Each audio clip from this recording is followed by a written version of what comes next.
Okay, so welcome back. Here we're going to be working with After Effects. Now there's a lot of really great tutorials and programs about After Effects, and also, there's people who spend their whole lives working on this. There's an extremely powerful program, and this tutorial is not meant to teach you everything. It's just a basic overview of what it is, what it does, and some tips that might be helpful for people preparing media for martial arts schools. And we're going to go through one example of a project. The first thing you want to do is come to Composition, New Composition. Now I've set this here to be 1024 by 768 because that's the size of the iPad screen where we're going to be exporting this. This here is your duration, how long it's going to go. Okay, so we got comp 1. Next, we want to import some files. I have it down here under recent footage. But for you, it might be anywhere. So I have 3 different sources here. Now remember, whatever you do to your source in After Effects, it's not going to change the original file. Okay, so here I have this chaos image, Kyle's butterfly twist, and our composition. This here's the composition window. This is where everything happens. You can think of this as being like the ring or the playing field. The different layers are going to be the different players, and then you're going to define how they move and go with each other, and also you're going to apply effects to them. So After Effects is what's known as a compositor, which means it's a program that puts multiple sources of video together in these compositions. It's extremely powerful. You can do almost anything you see in movies or TVs with this program. This over here is our preview window that's going to show us how we go. Let us control if we want to preview. We're usually going to scrub through the timeline for this, but it could be helpful. Over here is our effects and our presets. Also, we can right click to access these. Down here, very importantly, this is our timeline. And this thing here is called the CTI, the current time indicator. So this is going to let us go through and see what's happening in the composition at each time. Over here is where our layers are going to go. Okay, so let's go ahead and bring these out. I'm going to put chaos. Now we see it's pretty big, and I'm going to put Kyle's butterfly twist. It's a lot smaller. Okay, so first let's go ahead and change these sizes here. If you click on this arrow, it's going to open up any kind of properties about it. Here we have transform, anchor point, position, where it's located, scale, how big it is, rotation, and opacity. The stopwatch means all of these can vary with time, okay? Which is, of course, is going to be useful for animation. For instance, if you vary opacity from 0 to 100, then you're going to have a fade-in effect. Okay? Right now, though, I just want to get this size a little bit more manageable. So I have my arrow here. I'm going to bring it down. Now, if it's too big to see, you can always scroll with your mouse to zoom out of your composition. From here, I'm going to grab it, start to drag it, and I'm going to hold Shift. Make sure I keep my aspect ratio. Okay, so I think that's still a little bit too big. Go ahead and make it smaller. That's good. Zoom back. And Kyle now, I want to make him just a little bit bigger. So I'm going to click here and go. Notice I don't need to have this fill up the entire space. Okay? So now I can move this, and if I wanted to animate it over time, I'll just change the keyframes and it will go like that. Okay, here you see Kyle B twist is on top of chaos, which shows that it's opaque, right? Then here I've got chaos, which goes throughout the whole time. Kyle's is only 16 seconds long. So you see, if I scrub through here, I'm going to be able to play the video. Okay? So the next thing I want to do is I want to take this green out. Okay, so I'm going to apply the keylight effect. So I come to the layer I want to apply it on, right click, go over to Effect, come up here to keying and keylight 1.2. Again, now over here, the most important thing is I have to click the screen color with this eyedropper. Now obviously I want green, but there's a lot of different shades of green. You see this screen up here is a different green than here. Ideally this would all be one color, but obviously with light and shadows and folds, it's not going to be. So I'm just going to try to get something close to the middle as possible. Okay, so now we see we've got a pretty good job on it, but we have edges around here. We have some things here. So next I'm going to do the screen gain. I'm just going to pull out a lot of those. Okay? You can change all of these different things. Screen matte sometimes helps. Clip black or white. You can pull these to see how it goes. Also there's a D spot here, which is usually pretty helpful. And you don't want to just do this at one point in time. You want to look through the whole time and make sure. Okay, so just play with these different sliders till you got something that you want. Okay? Now you'll notice that around the edges of the screen I have some problems. Okay, so the way to take care of that is with a mask. I can come up here and draw my mask. Now I can do two different ways. I can subtract the mask that I don't want, or I can keep the mask that I do want. So I'm going to try to take this to keep. Now I have to again scroll through to make sure I'm good enough. Okay. And it looks like I'm good here in the beginning. Actually I want to make this a little bit bigger. And that just created a second mask. You can always just come over here and delete your masks. Or you can grab the pointer tool and edit them. So let's see. Let's try this.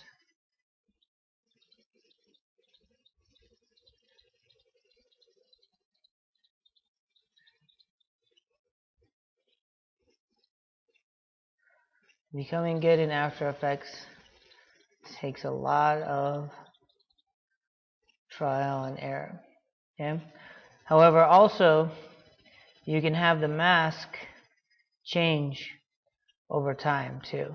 So you can have the mask change over time and follow a shape, which is maybe what we're going to have to do here.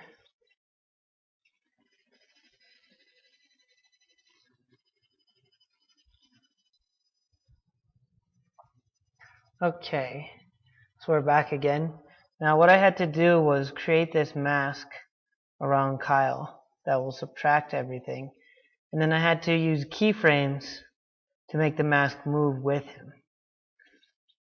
So the mask changes shape and moves with him throughout the trick.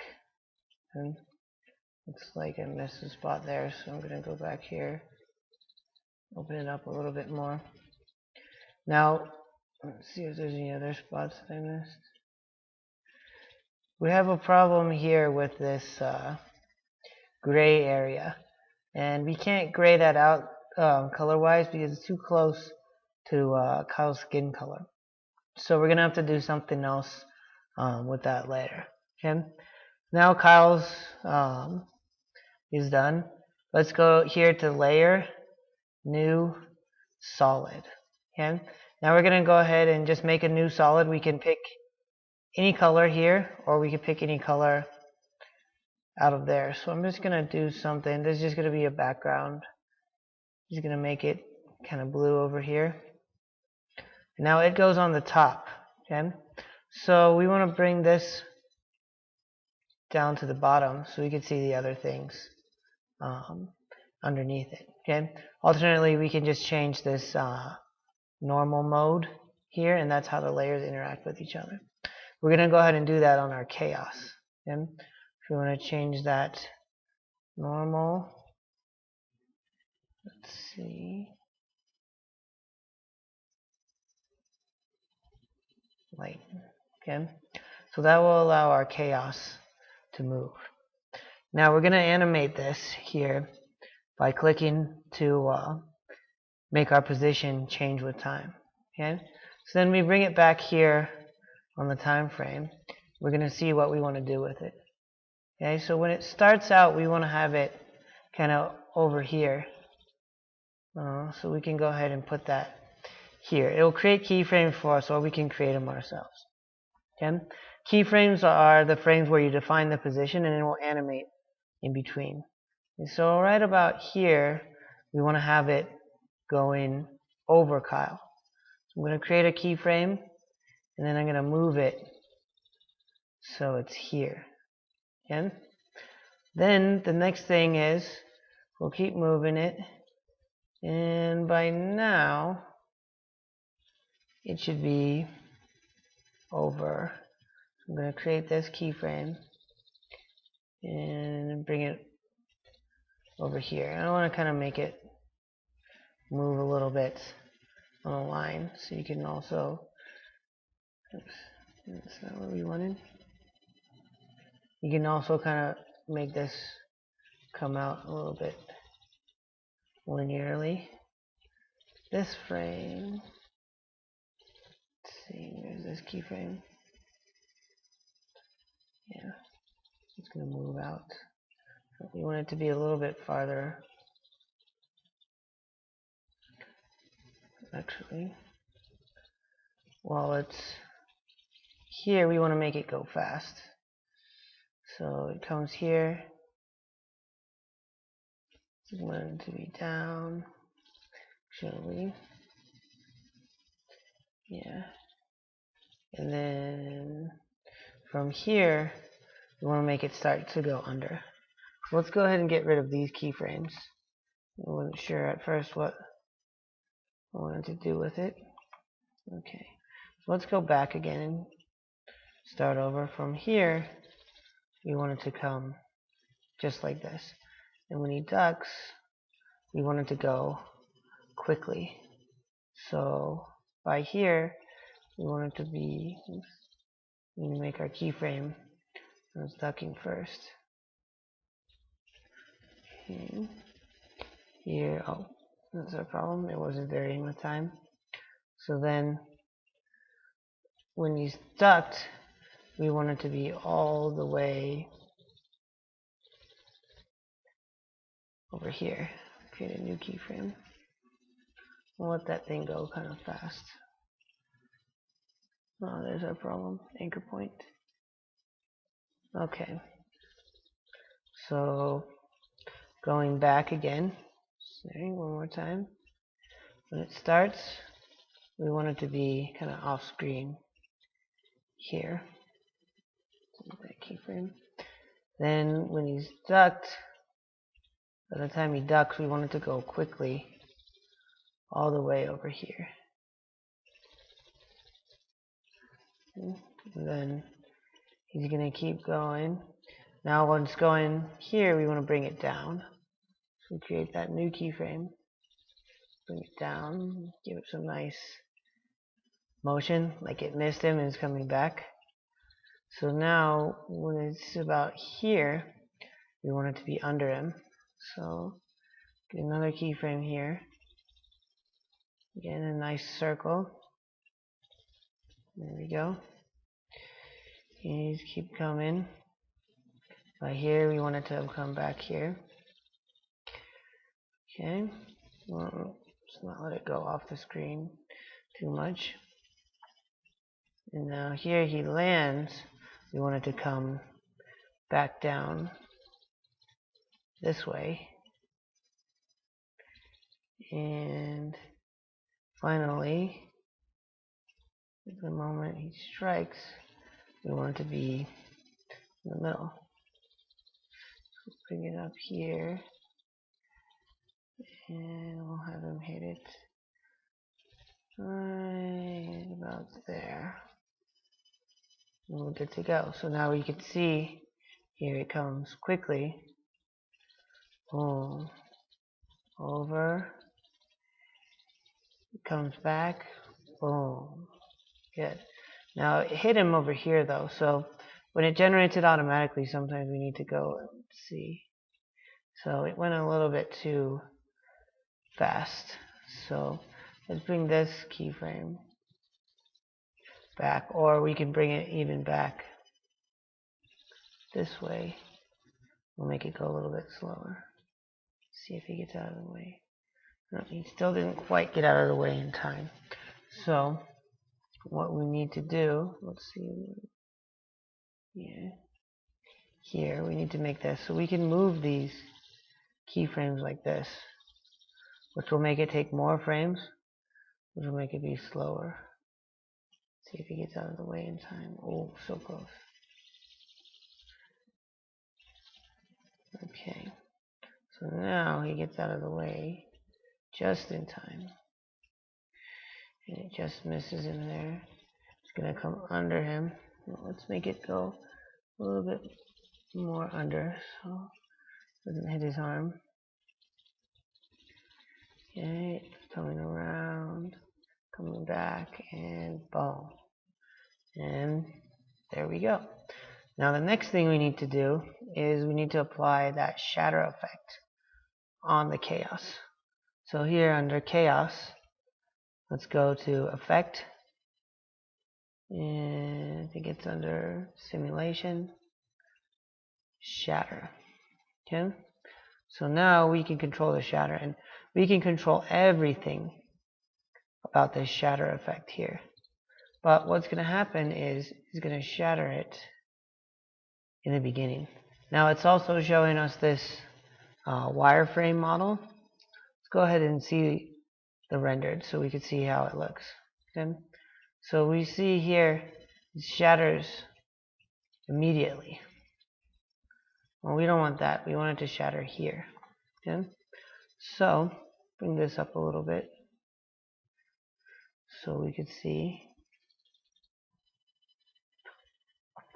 It shatters because of forces. Okay? So what we're going to try, and this wasn't working well before, but let's see if we can change this strength of the force. We'll set it at 0. We'll time vary it. The other force we will also set at 0. So now let's see how it works. Okay. Still shattering a little bit off the edge.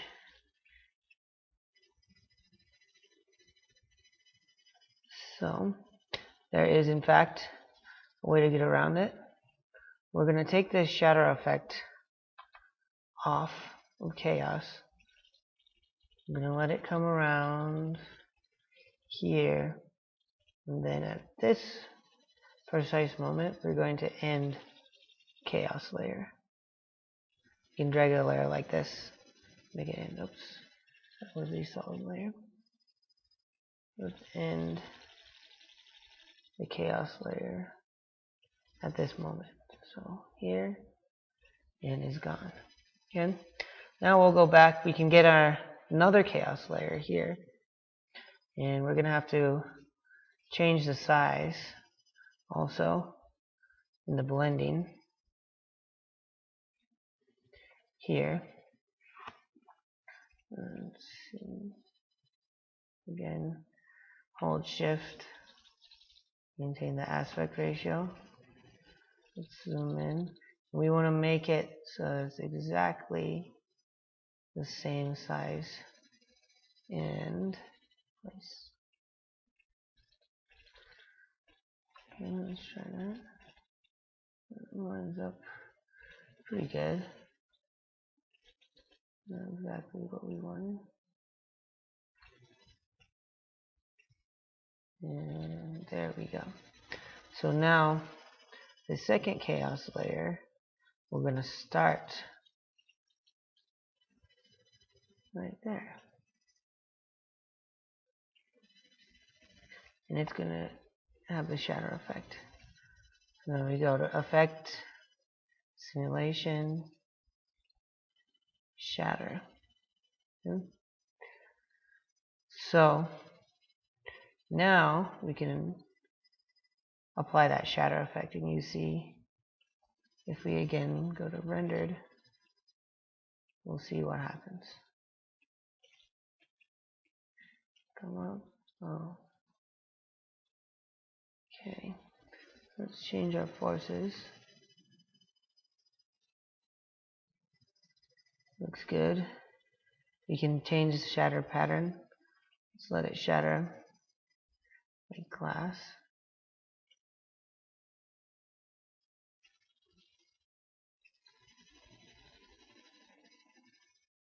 And we'll play around with this for a second.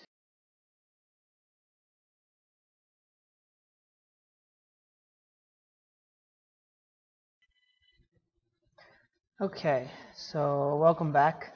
As you will almost always find doing things in video editing, especially After Effects, things always take far longer than you think, and they take a lot of playing around to get it right. So here, under our chaos effect, the shatter effect, we can really control everything we want about the physics. Rotation speed, which axis the pieces tumble on, the randomness, viscosity, that's like how thick the air is, basically. Higher viscosity makes them tremble slower. The difference in mass between the different pieces. Gravity. Now this here, the gravity, inclination and direction, I played around with that so that when Kyle hits it, I don't want the pieces to fall straight down. I put gravity going into the page, that the pieces actually fly backwards away from his kick, which shows on a more powerful kick. I mean, I could alternatively just increase the strength of this force and have gravity go normally, but really that wouldn't show the pieces moving. That would just show like hitting it with a hard hammer and shattering. And there's all kinds of things here. Extrusion depth, basically the thickness of the pieces, glass, the shatter patterns, all of that. So it took a while of playing around with it. The same thing with the masks. I had to add another mask that also moved with time. However, we're almost done. Last thing I want to do is I'm going to import one more file from my Ultimate Intro Video folder. You can find it here.